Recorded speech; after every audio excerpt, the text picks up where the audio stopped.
Like I was saying, thank you for joining us. Quite a number of people have sent in their pitches, and we're expecting that others will do so presently. And hopefully we can do a review of it before the program is done and give them some feedback. And it's interesting because the pitches have come from all across Africa. Thankfully, apparently this program is reaching a lot of people. So we're just going to give maybe about 2-3 more minutes so we see who joins, and then we can start proper. Seun is taking today's session, and Seun's already here. But I think maybe we can just do some. Seun, if you can hear me, I believe you can. Maybe you can do some review of what we've done so far before we get into the business of today proper, so that those who are joining us for the first time may have an idea. Although I can see a lot of people returning from the sessions we've had in time past. So, Seun, you have the floor. Thank you. Okay, good morning, everyone. Good morning, Mr. Phillips. Thanks again for the opportunity. Welcome, everyone. I just wanted to do a little bit of recap.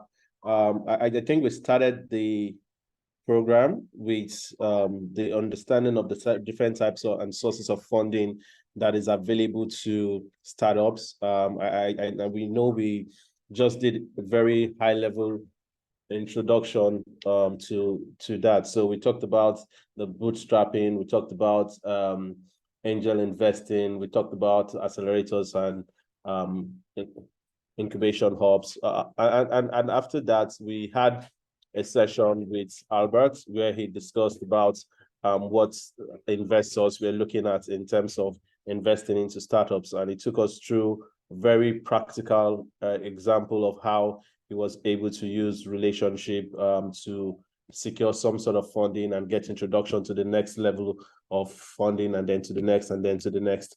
And so I think that was a very insightful time. Immediately after that, we had Kayode Oyewole, who broke down the myths around valuation, how startups are being valuated, how to ensure you don't overvalue your company at any stage, and how to ensure that you position yourself for valuation. And I think he also spoke a lot about funding, how to structure your startup for funding, and ensuring that you're taking in funding and you're not losing control of the business. A very good emphasis, he said then, was to ensure that we don't seek too much funding that will now lose control of our business, and that also trickled down to why we also needed to have some sort of legal understanding, which would bring us to Monday's session where we'll be talking to some lawyers about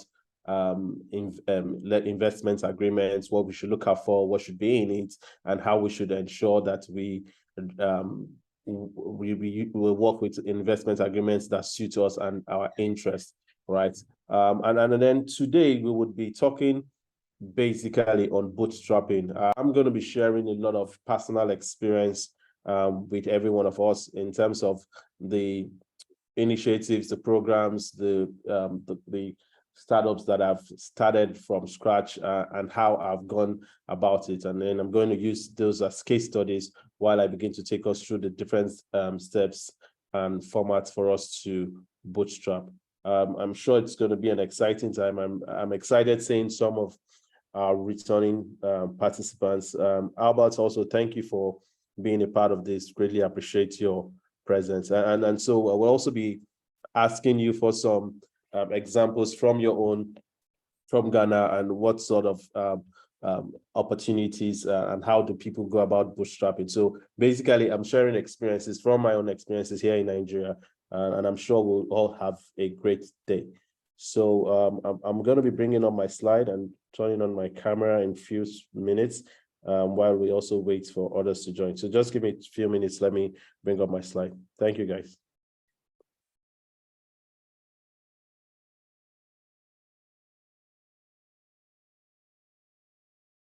While Seun is doing that, I'm just quickly going to throw in that if you've been part of the session and you've not put together a pitch for yourself or for your outfit, you should seize the opportunity to do that and send it in, because we're going to have our mentors review what your pitch is, like your pitch deck. We did give an assignment for that, for you to do a pitch deck of your business and send it in so we can have it reviewed and give you some insights as to where you could improve on it. So if you haven't done that, I think you should take the opportunity before the entire program is over. It'll be over in maybe a week or thereabouts. So take the opportunity to please send in a pitch deck prepared for your business, and we can review. We're also going to ask you at some point during this conversation to please put down your name, your gender, and the name of your business as well, or where you're operating from, because it's our plan that we would do some sort of connections between you and mentors, some mentors that will have who might like to look at your businesses and all. All right, thank you. Seun is back. Seun, you have the floor. All right. Good morning, everyone. It's good to have you all here again. If you can hear me, just please say hi in the chat box. All right. Bidemi, welcome. Nice to have you. Gift, welcome. Zengia, welcome. Alice, oh, good to see you guys. Welcome. All right. So I want you guys to just tell me if you've started the bootstrapping stage of your business, or if you're getting funding. Let me know where you are. Have you started getting funding, or you're still bootstrapping? So I'll know how to go about sharing these sessions with you guys. So if you're bootstrapping, just say it's still bootstrapping. If you've gotten funding, okay, awesome. All right. And then I'd also like you to tell me, like just one-liner, what segment your business, your startup is. All right, is it fashion? Is it health? All right. So we have a lot of people still bootstrapping. Awesome. All right. So welcome to today's session. Okay, fashion. Awesome. All right. Welcome to today's session. Till we secure funding. Awesome. So I'm going to take this session. I'm going to tweak it a little bit from what I actually designed, since we've already started bootstrapping. So what I'm going to do is also highlight what you can do while you're bootstrapping that would position you for effective funding. Because one of the things that I've noticed is that a lot of people during the stages of bootstrapping, they are so passionate about what they are doing that they don't keep a trail of what they're doing for investors to see and then position. Safety and environment, information technology. Okay, awesome. Okay, all right. So for those of you that are just joining, you don't have to worry. We have all the sessions recorded. And so what we will do at some point in time is to streamline how we can give you guys access to the sessions that you've missed, so you can have a full grasp of all the conversations that are started since on Monday. All right, so let's go into the business of the day. Bootstrapping, it's just a very big fancy word for self-funding your startup, right? So everyone is expected that at some point in time when you're starting up your business, you're going to use either your personal savings, you're going to use your own current income, or the income that you're generating from the business as you start the business. So basically, bootstrapping is the method of financing your business by yourself, and with using your resources or the resources of the business to run the business, not having funds from any external individual organizations or investment house. So basically, that's the simple definition of bootstrap. It means to go into your business with your own money, with your own resources, with your own time, with your own fund. That's it, right? And today I'm going to just be telling us the different types of bootstrapping that we can use to run our business. One of it, which is something that I started with. So way back in 2013, I think 2012, 2013, I started a laundry business. If you can hear me, just please say hi. So I know that you guys can hear me. All right, thanks, God's gift. So I started a laundry business because then I was just out of the NYC. And NYC, it's a national youth program in Nigeria where a compulsory 1-year service to the nation where you have to do immediately you're done with your BSc or your graduates, your university degree. So that's what I went for. And immediately I came back, I tried getting myself into the 9-to-5.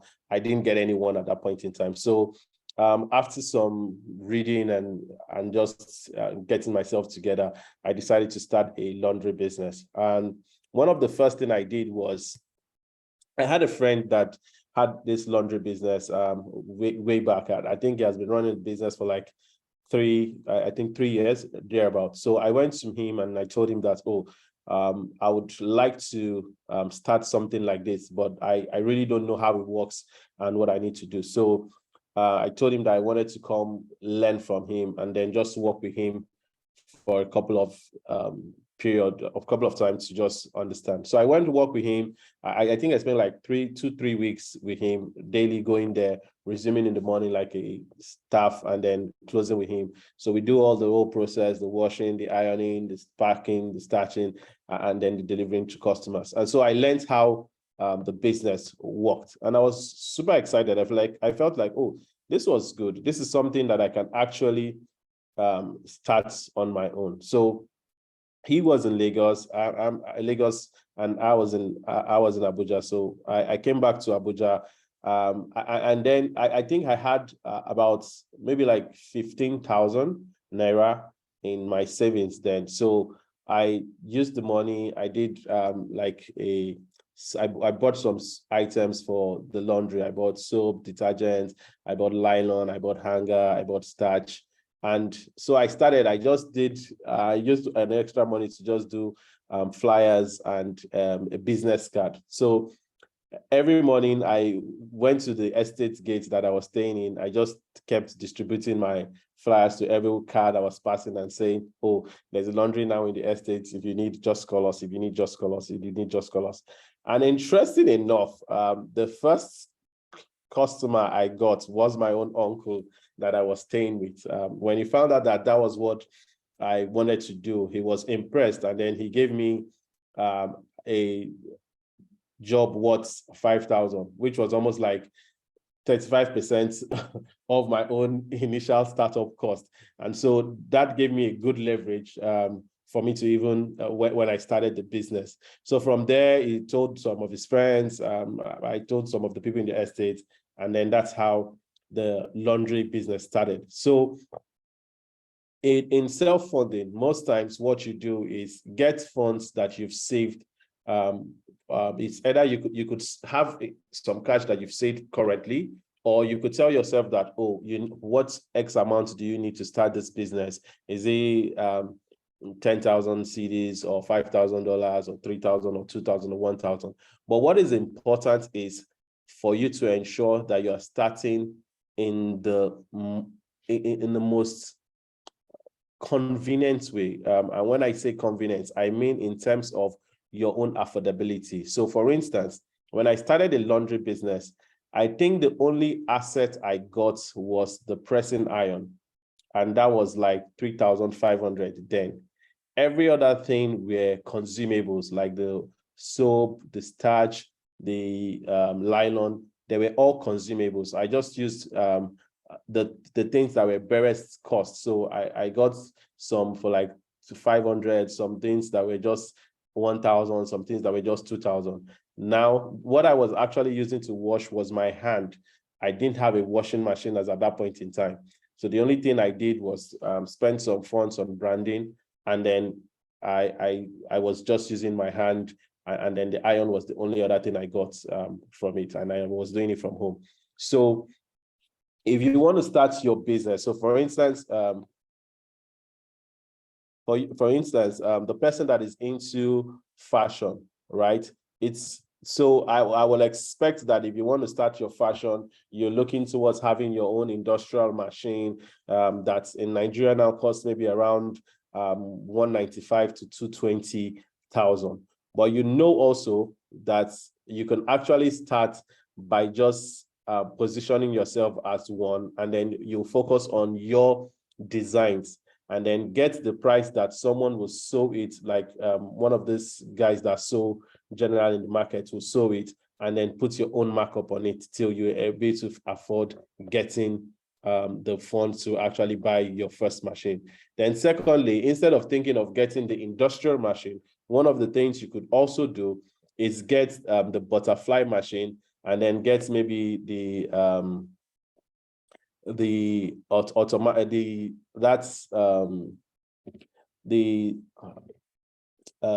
the manual, the automatic sewing, that electric, yes, the electric machine added to it. So that's one way you could actually start. So you don't have to wait till you get up to the 220K fund for you to actually start. You can actually start from where you are, what you're doing now. So this is one of the things I would advise for self-funding, right? First, find out what would it take you to start this business in the simplest way, right? So for Zengi that does graphics designs, right? One of the things I would expect for you is for you to save to get a laptop that can actually help you do a lot of high quality designs.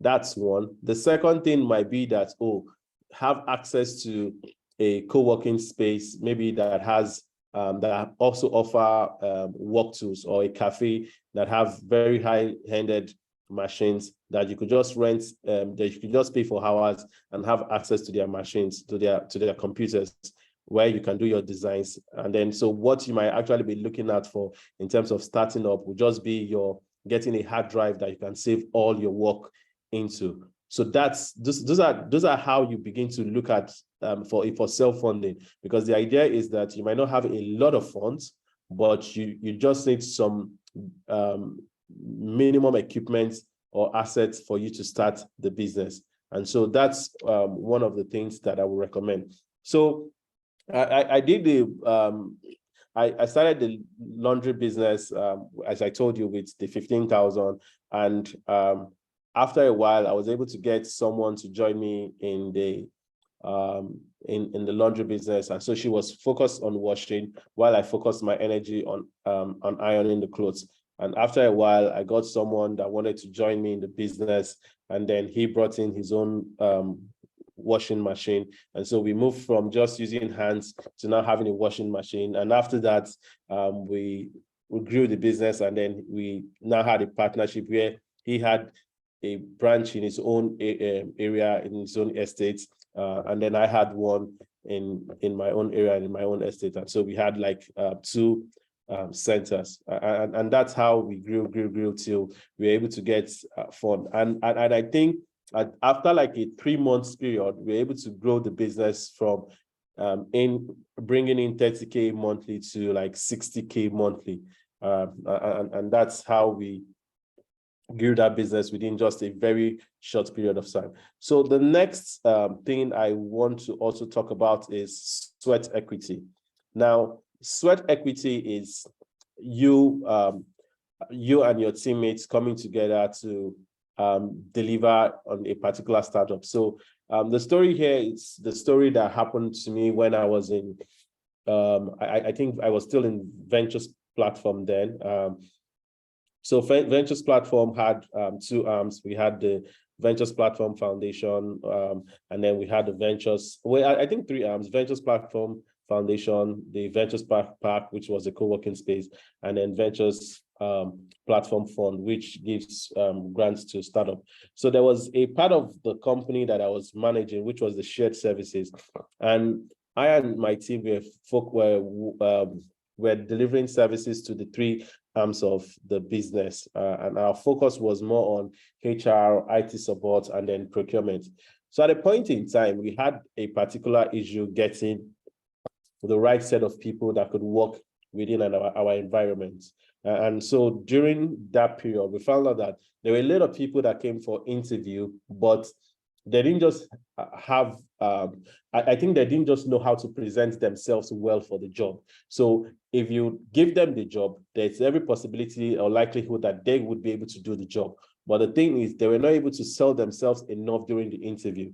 So I and my teammates decided to start what we call value exchange. It's like an employability workshop where we brought in different HR professionals, different CEOs, and then to come talk to people that are either applying for job, trying to get a job, or trying to change careers. And what we were giving, the insights we were giving them were the things that they were doing that was not making them land their dream job, or the things that they needed to do better to be able to sell themselves. And so how did we go about it? So we just discussed with the park, and then they gave us free lots in the conference room for us to be able to use our program. And then we talked to ourselves. So one of us would design the flyer. Some of us, the communications person, would broadcast the information, and then we would raise a fund for ourselves to give out honorariums for the people that will speak, and then also entertain the people that would come for the program. And that was like, it was sweat capital. We were all just invested in trying to solve this problem by ourselves, not expecting any. So it was more of like a contribution from each other in terms of our time, in terms of our resources, and in terms of the skill sets that we currently have to ensure we can now solve this problem that we are all facing. And the program was a huge success because I know that by the time we are doing the third edition, some of the people that came in for the first edition, they had grown from being associates in their companies to now become directors.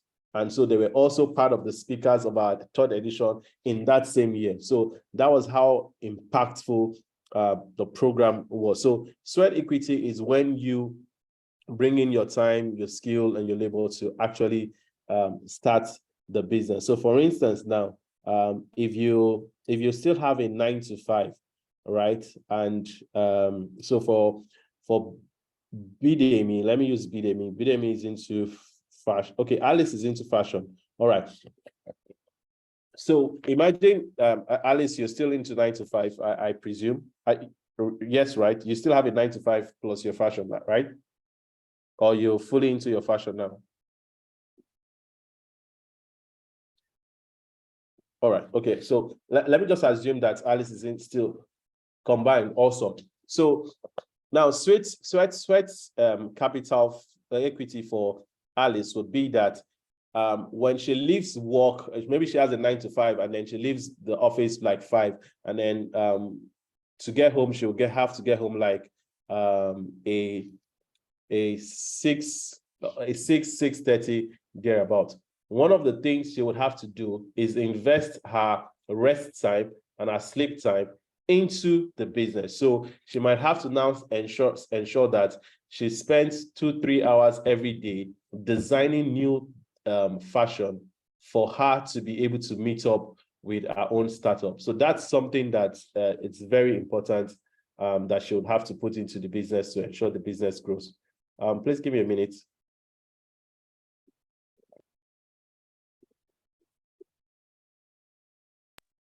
Okay, while Seun is off, I'm just going to throw in.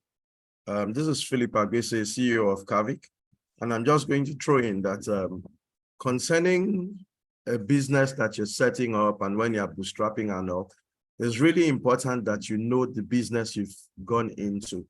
You've researched what you're trying to do critically, so you know sources of revenue.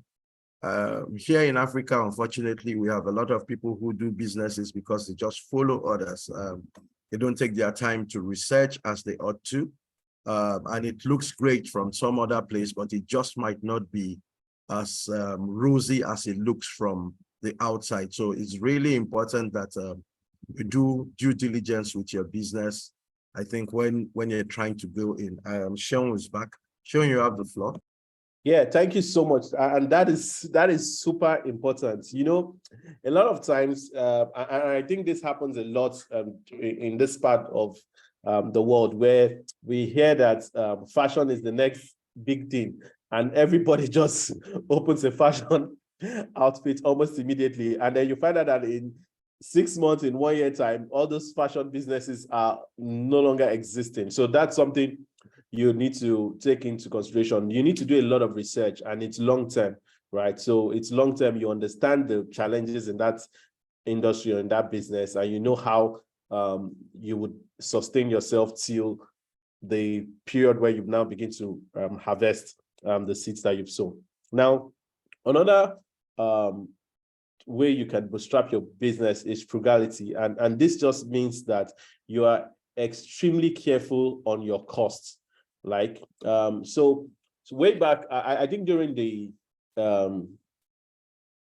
COVID-19 pandemic, I think I left my one of the firms that I was working with, and I was home during that period. And I told myself I always wanted to open a fast food business, like, for a very long time. And so this period, I had a lot of time in my hands, but there was restriction in movement. And then that period, I didn't have a lot of capital with me. So this is what I did. I always stock the house with, I always ensure there's food stuff in the house, always. And so one of the things I did was I asked myself this question, that why can't I just start this business? And then in conversation with my wife, we said, okay, you know what, let's just start. All we have to do is just design a menu, put it online, and then get people to order, and then we'll deliver. So I spent the one day like that, one afternoon like that. We designed our menu. We designed based on the stock of food we had in the house. So we designed the menu, we put it up online, and lo and behold, our first order, we got an order for 20 plates of chicken and chips. And that was way beyond our expectation, because we expected to just get 2 plates, 3 plates order. And so that day, it was not as funny as I thought. Like, that they had to go to market like twice to go get chicken, to go get items to add to what we want, what the order that we had on ground. So one of the ways you can actually bootstrap is use the existing resources you have on ground, right? Depending on the kind of business you have. So for people that are in the food business, you know, your normal daily, your normal monthly meal that you have in the house, you can just actually use that to start, and then see how much food you raise. And then as you make more money, you restock both the house and then business. Then after a period of time, you can now fully separate what the business inventory is from the house inventory. So and that's the story of the Strong Rich grill. So we wanted to have very nice cost-effective grills available to people, because then every time we hear of grill, the prices were always just was too on the high side for us. So we said, okay, you know what, we're going to do something that people can get very nice grilled food at very affordable price. And so that's how we started Strong Rich grill. And then we started from the house, little by little. We got a space in Zone 5. And then from there, we started building the structure till it now has its own full team that runs it. And so that's one way you could always start. You could always ensure that you start from the house. For one other thing you could also do is ensure that you find a way to reduce your cost. And one of the ways that I reduced my cost for it was that, so when I wanted to start Strong Rich, I go to the market, and like, our real menu was just chicken and then chips, the different types of chips, yam, Irish, and then sweet potato. So, but for the chicken, I spent like 3, 4, 5 days researching on where I can get the most affordable prices for the chickens. And during one of my research, I now found out that there were just 2 major distributors of a particular kind of chicken in Abuja. Like, there were only 2 distributors. So I reached out to one of them on Instagram, and then she told me where her place was. And then I went to her place. I told her what I wanted to do. And then she gave me the price that she sells for wholesalers even though I'm buying in the most retail price as possible. So when I was bringing out my price point was unmatched. Like, I was selling the price at prices that people did not even believe that it was possible for anybody to sell that at that price. And my chicken were always like, this is one feedback that the customers used to say, that these chickens are massive for the price. So that was something that like really gave us an edge. And we had a lot of return customers because they felt it was too good to be true for the prices that we were selling. And the only reason we were able to keep the product at that price was because we were getting the items at the cost that wholesalers were getting it to go and sell to retailers before the resellers now sell it to the restaurants that they will now sell it to the customers. So that's something you want to do. You want to spend enough time sitting down and researching every item every item in your raw material inventory. Where do you get the best price, right, within your area? So that's something that you really need to take note. One other thing is Lan Approach, and Lan Approach is this. I'll give you an example. So when we started Strongbridge, our focus was to ensure the foods were healthy. So rather than fries, we spent more time grilling. So we do a lot of grill. Like we do roasted plantain, grilled fish, grilled chicken, so that like at least a lot of the food, like 70% of the food, is extremely healthy. Now, this was the challenge we had. When customers place their order, they actually want their food now. I don't know how many of you have placed order for food before online, and if you've ordered the food online before, let me see you say hi.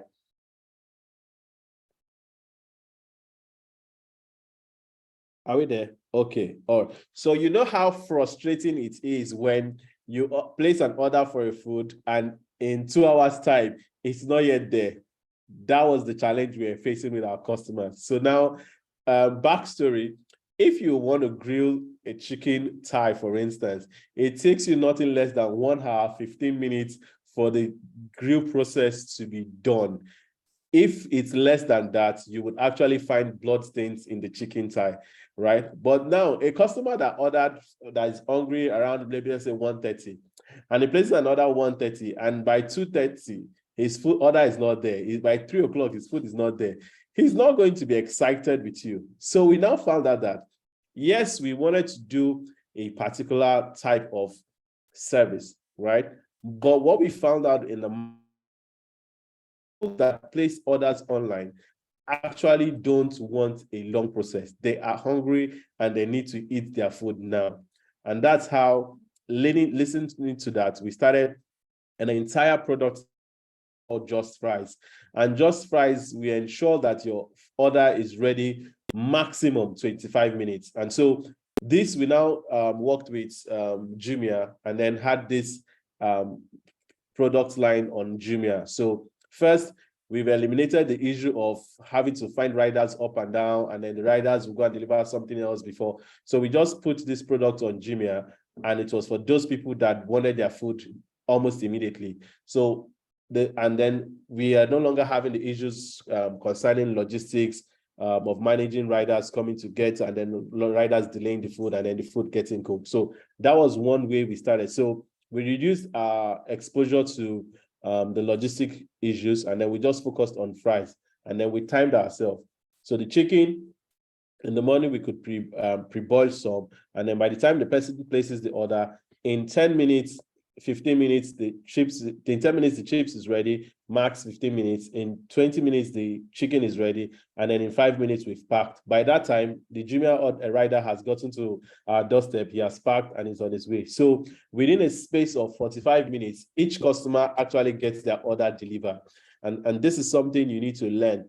So while you're designing your product or bootstrapping your business, you need to listen to customers' feedback to beyond what you want to offer to them. You need to find out, what do they want, and how can you attend to their wants. So in the approach can now be you having to create a new product line that is different from your initial. Another approach could be to even start another arm of the business entirely just to satisfy their needs, right? So you need to find what works for them and then ensure you quickly iterate, and iterate means that you review what you're doing and then tailor it towards what the market actually needs. So because when you are designing your startup, there's a problem you've envisaged that you want to solve, and then there's a solution you've come up with. Now, when you send this solution into the market is going to give you feedback and say, yes, this solution works, or no, this is not what we want. We want this with a little bit of twist, right? So you being able to adapt their twist to your solution is what will make you relevant and keep staying. And that's what the lean approach is all about. Then this is another way you could bootstrap. That's bootstrapping from the side. At about year 2020, so I and a couple of my friends, we go hiking together, and then from there we started a passion for archery. And so when we started the archery, we were doing it as just a fun activity. But at a point in time, we all told ourselves that why don't we just make this like a proper business structure? And so we came together, we put resources together, and then we started the Archery Academy. We first started it as a club, which was a non-for-profit, and to just promote archery as an alternative sport to football in the country. But as time went on, we now felt that, well, this is not sustainable. For us to have a non-for-profit, we are super dependent on a lot of things to keep it running. So we said, okay, you know what, let's start the business arm of it, which was the academy. So we started training schools, training institutions. I think we've trained the Nigerian Navy about 2 times. We've also trained, we are currently in 2 schools, secondary schools, where we have clubs there that operates every Tuesday. And then we have an archery range in Wuse Zone 5 here in Abuja. And so that was how we started it. But now this is how it works. Every single one of us have our own 9 to 5. And then the archery is something we're investing in on the side. Up until now, that is now standing by itself. We have about 3 staff. We have a full range. We have people that are working part-time. We have people that are working full-time. And from this, like we've been able to set up like a network of more than 5 archery ranges across the nation. So this is something that this strategy is that keep your 9 to 5 and then begin to take resources from it to build your startup business. This ensures that you're not fully you are able to fight the risk of low revenue or low profits as you begin during the early stages of your business, because every business has that very slow takeoff period. And so at that point in time, most of the things you need to do, you need to actually keep financing, keep funding for a while. All right. So this is the most I think this is the most interesting part of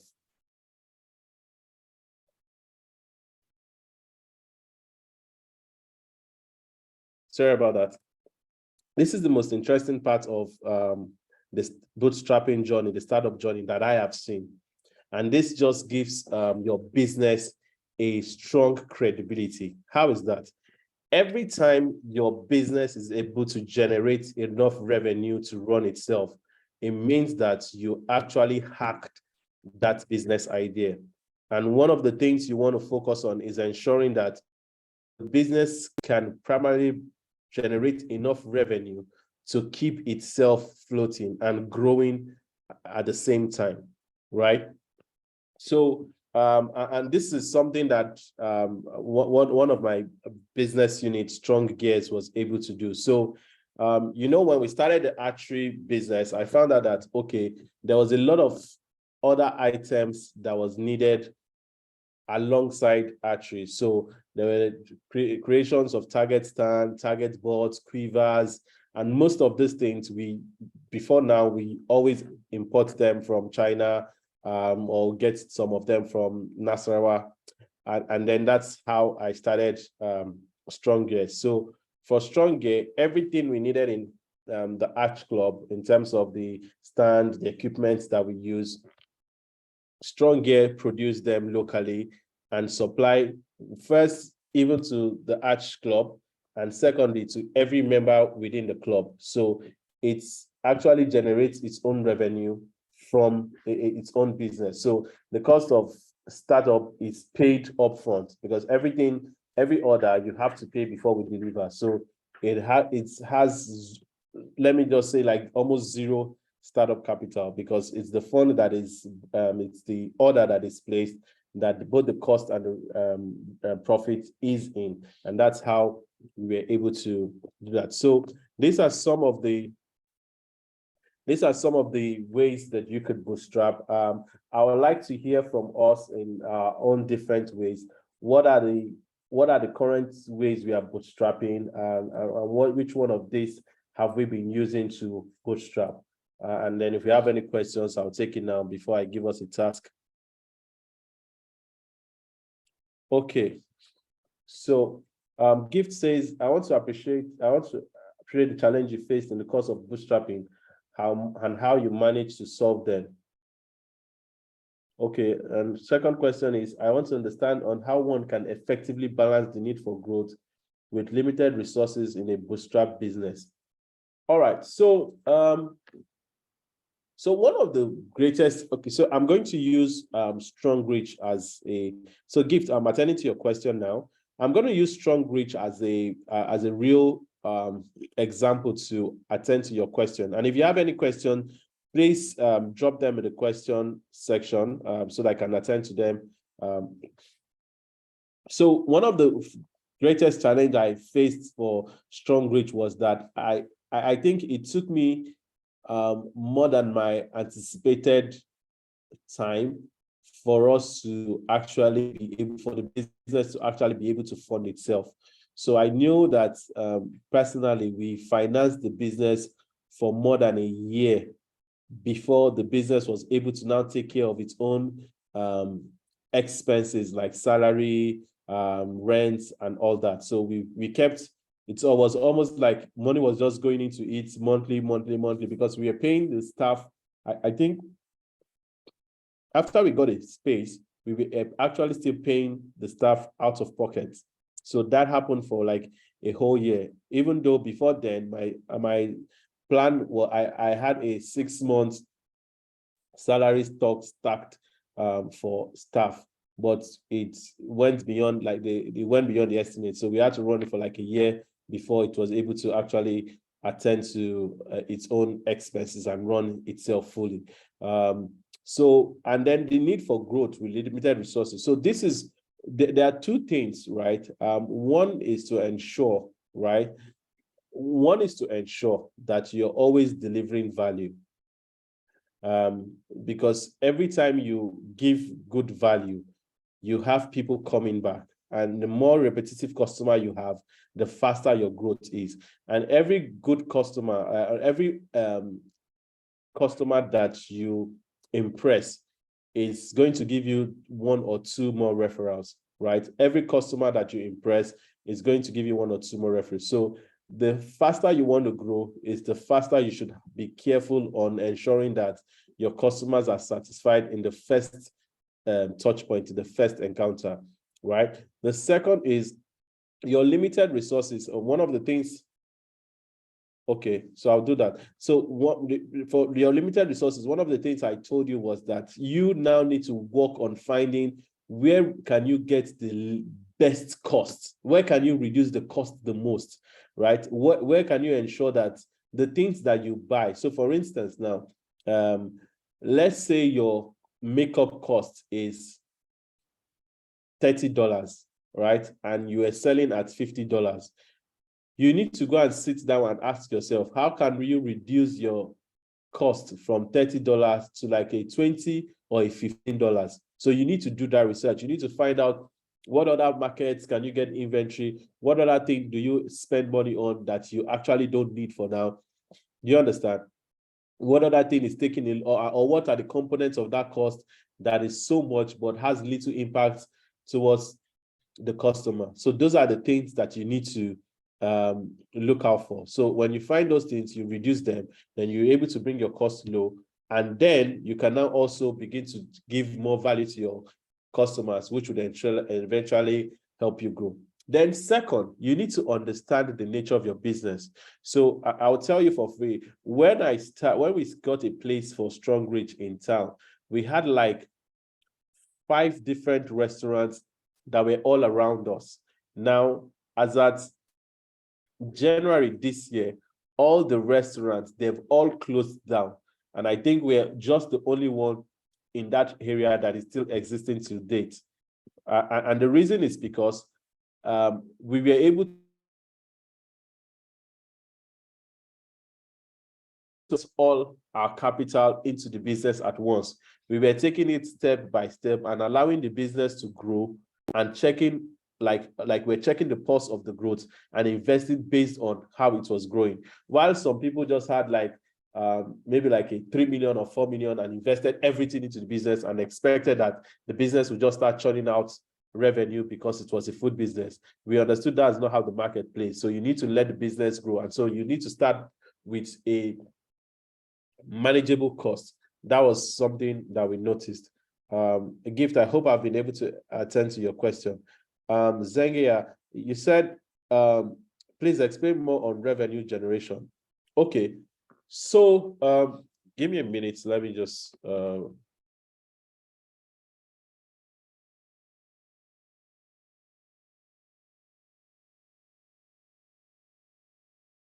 right, so okay, I'll attend to that. So let me attend to this first, revenue generation.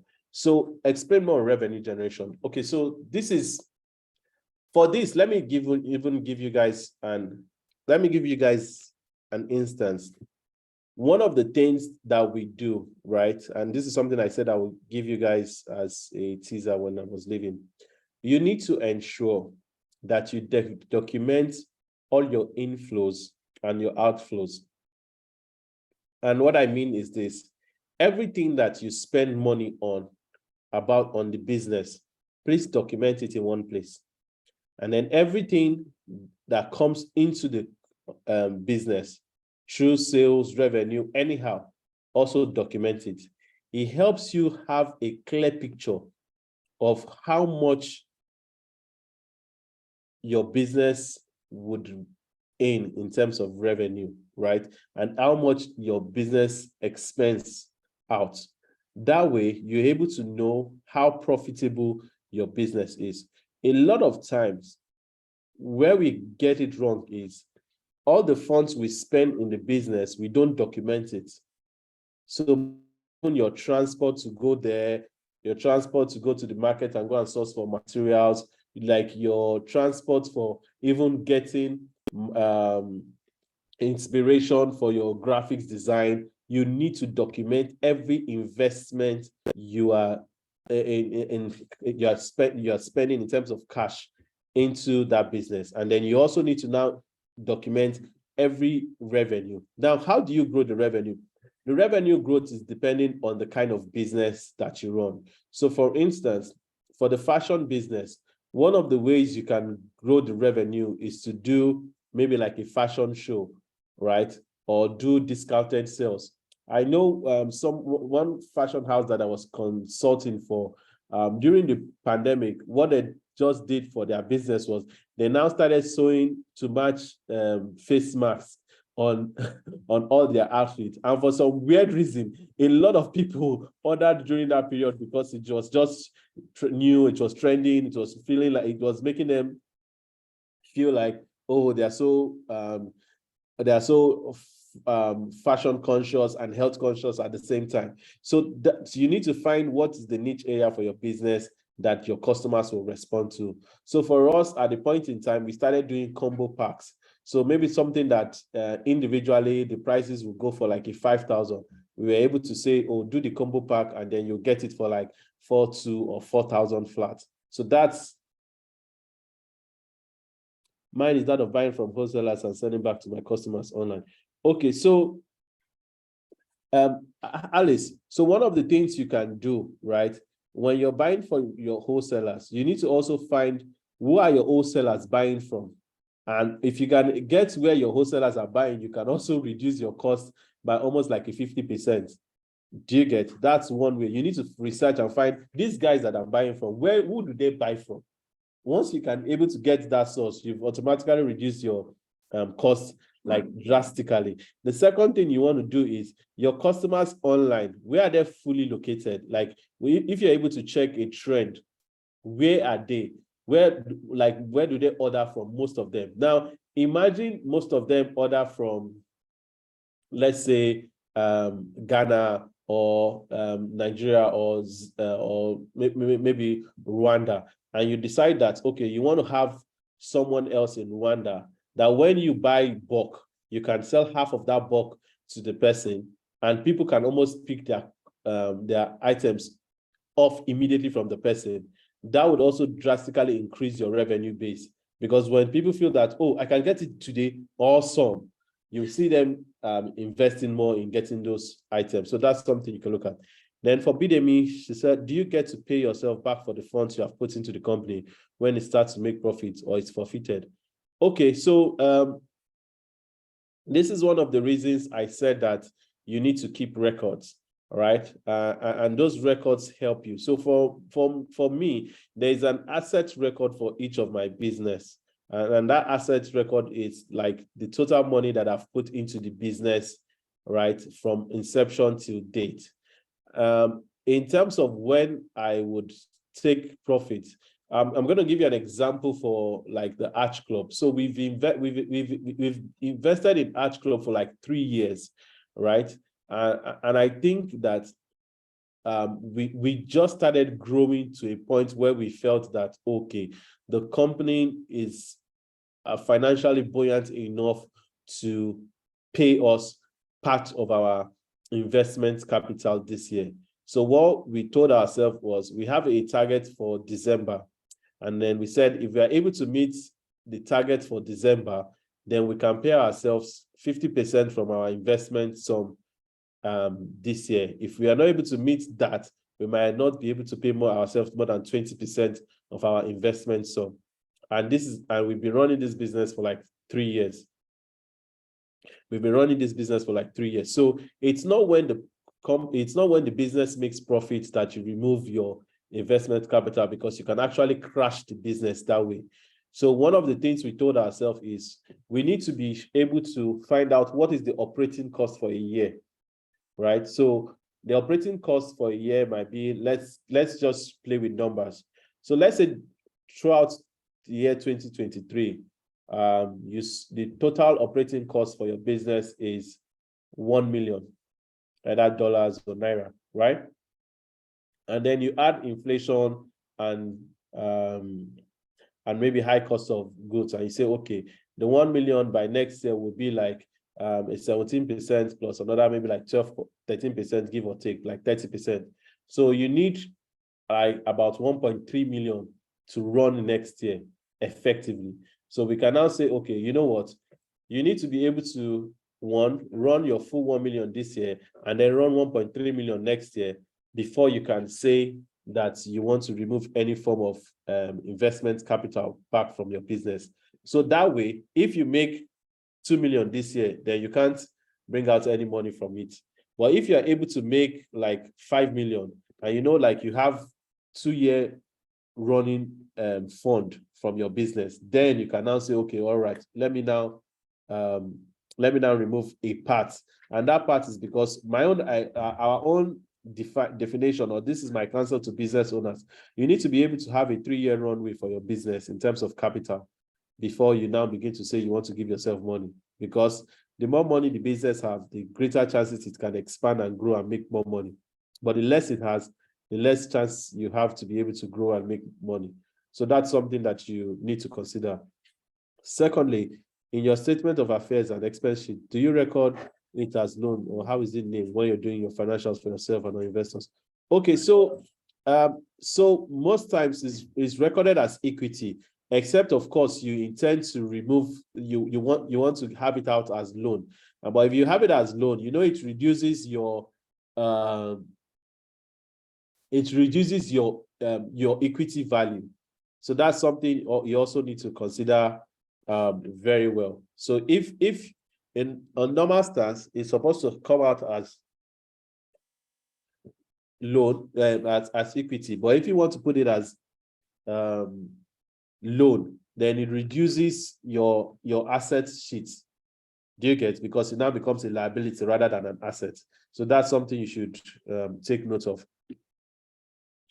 Oh, how do you monetize your time from sweat equity? I think the best way to do that is to actually give yourself a fixed or recommend a pay package for yourself. So for instance, you can tell yourself that your time, or maybe let's just say, for instance, your time actually costs maybe 100,000, and then you're giving half of that time to the business, and you just automatically equate the amount to yourself. So in your wages and salaries, you can add it there, but just note it that it's deferred. So you've put that time into the work, but you've not paid yourself for a while. So that's how you can actually put that in your equity. That's how you monetize it. You pay yourself, but the business is not able to pay you. So it will be there that, oh, the business is owing you this amount for the work that you've put in, especially if you're self-running and you're self-managing yourself. So I hope I've been able to answer all your questions. All right, awesome, thanks. Now, so I want you guys to do something. I want you guys to actually highlight, this slide will be shared. I want you guys to highlight which of the approaches you're using for your bootstrapping and how you can increase it. Then second, I want you guys to do a mini, how should I say it? Okay, so this is it. First, in the slides, show me which of the strategies you are using for bootstrapping, one. Second, do a inflow and outflow sheet of all your cost items so that I can review and give you feedback. Is that question, is that task clear? If it's clear, let me just say yes. Okay, so first, tell me which of the strategies you are using for bootstrapping in your business currently. Second, do a inflow and outflow list for your business segments. Then I'll review it and give you feedback and see how you can best. Then for all of you here, this is one counsel I would give to you. And this is something I'm giving as a bonus to this. So for every business that I have managed or run, one of the things that we've been heavy on was data. So for instance, when we are always using big notes, so we always write down all our sales. And because of that, it was easy for us to get funding from friends and family. So all I needed to just show them was, hey, this is our numbers. In a month, we are making 30,000. If you give us 200,000, we can start making 60,000, and we can pay you back in 6 months or in 1 year. And that was clear because they found out that they could see that the records actually make sense, and it was not just fabricated. It's something that we've been keeping for 6 months, 1 year. Now I have some apps that I use. One of the apps I use for recording this is Loiverse, right? You can check it on Play Store or iOS app, and it just ensures that all your inflows and your costs is listed, and then as you sell, it begins to automatically record, and you can have it at the end of the day. So just find some online solutions that you can either use for invoicing or for record keeping, or worst case scenario, just look for a Google Doc and just open inflow and outflow, and then begin to record all your financial transactions there. It will help you that in future, if you want to raise funds, all you just need to do is show someone, and then they can see how the business has grown over time, and then you can easily get funding. All right. So if there's no other question, I want to thank you all for today's session. Hi, Sean, before you dash off, Okay. I wanted to ask Albert if Albert has anything to throw in, so that this could have a bit of conversation. And I also wanted to use this to please iterate that certain types of models that Sean has pointed out, like the particular one that says, I mean, you could use the customer's funds to kind of grow, requires certain things. For instance, credibility is key. You need to have built a reputation of being who you say you are and giving and delivering on what you say you will do. When that is done, then people trust you more with money and are able to give more to you.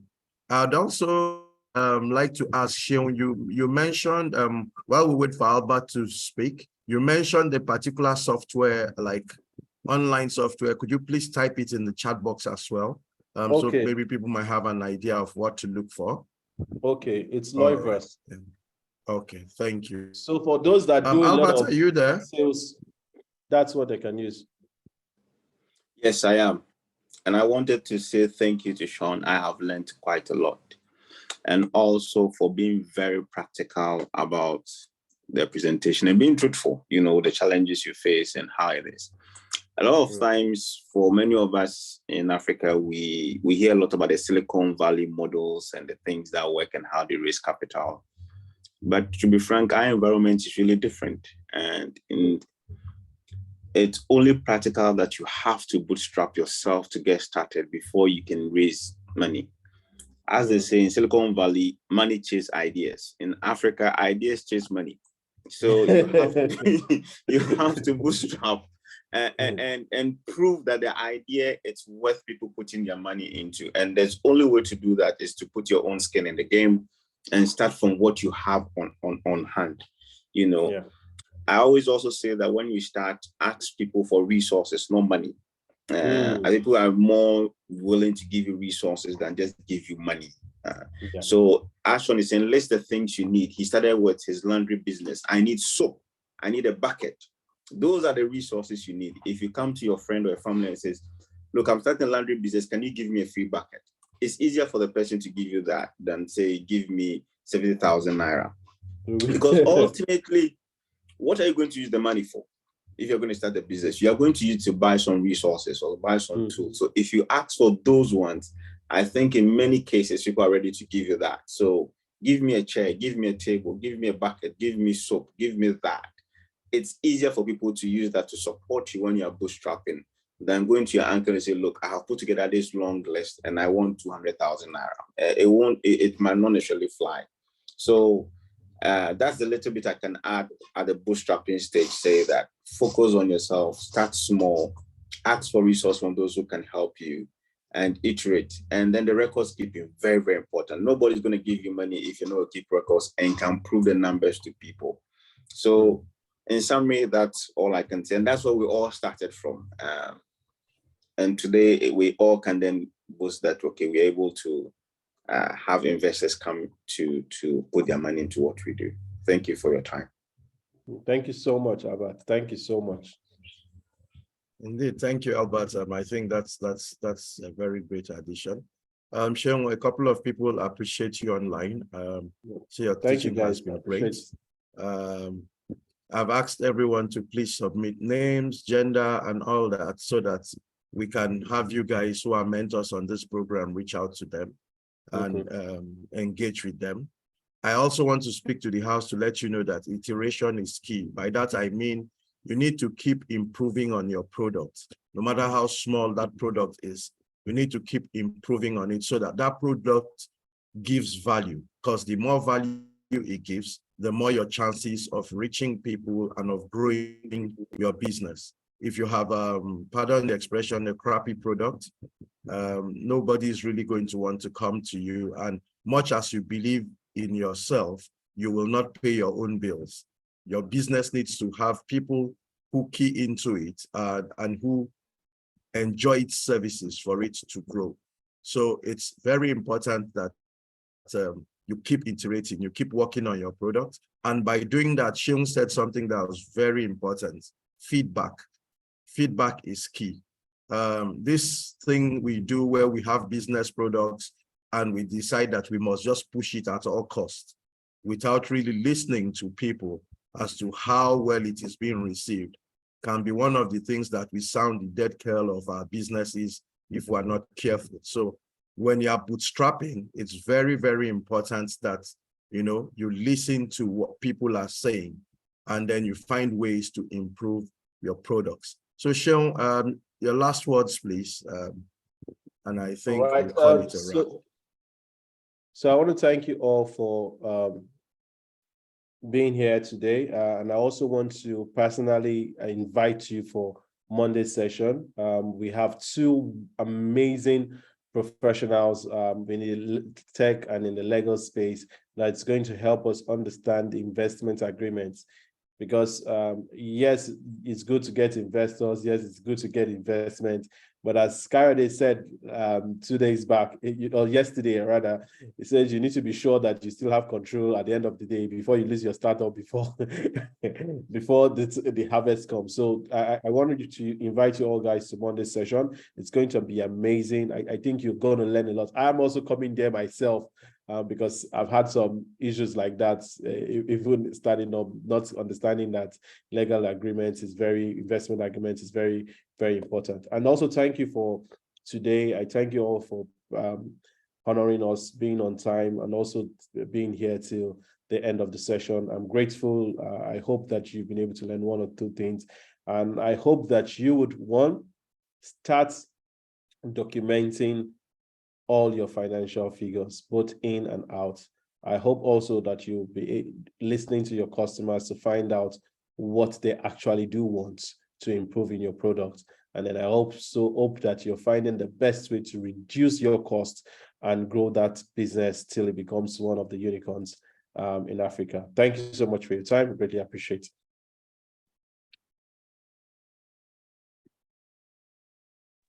All right, everyone. Thank you so much for being part of this.